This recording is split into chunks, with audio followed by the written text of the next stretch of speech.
في يوم من الأيام طفل كان في المدرسة. ادوله ورقة وقالوا له ادي الورقة دي لوالدتك. الطفل أخد الورقة بكل براءة وراح البيت. قال لوالدته المدرسة بعتاني بالورقة دي، قالوا لي اديها لوالدتك. جميل جميل. أمه بتفتح الورقة لقيت إيه بقى؟ إنه ابنك غبي ولا يصلح للتعليم من الأساس، ووجوده في المدرسة خطر على زمايله وعلى اللي معاه، هيأثر عليهم بالغباء، والأفضل إنه يفضل في البيت. الأم شافت الورقة واتصدمت طبعا. الطفل بيسألها إيه اللي مكتوب في الورقة؟ ردت الأم بكل إنسانية وبكل عقلانية وبكل الفطرة السليمة وبكل الدماغ، قالت له المدرسة بتقول إنك أنت طفل مميز وذكي جدا جدا جدا، وإن المدرسة مش قد إمكانياتك، فبالتالي أنت هتتعلم في البيت.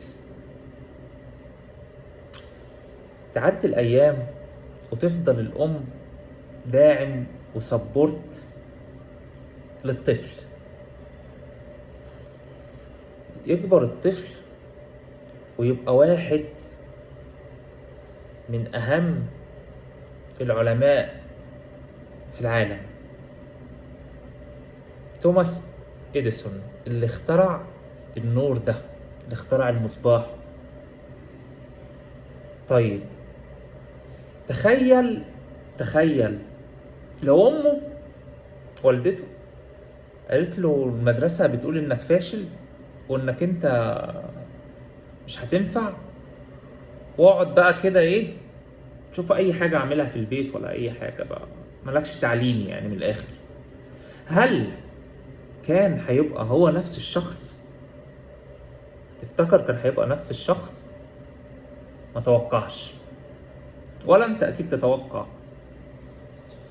فملخص القصة إنه خليكوا دايما سبورت، خليكوا دايما دعم، خليكوا دايما سند، وخلوا بالكم من كلامكم لأطفالكم.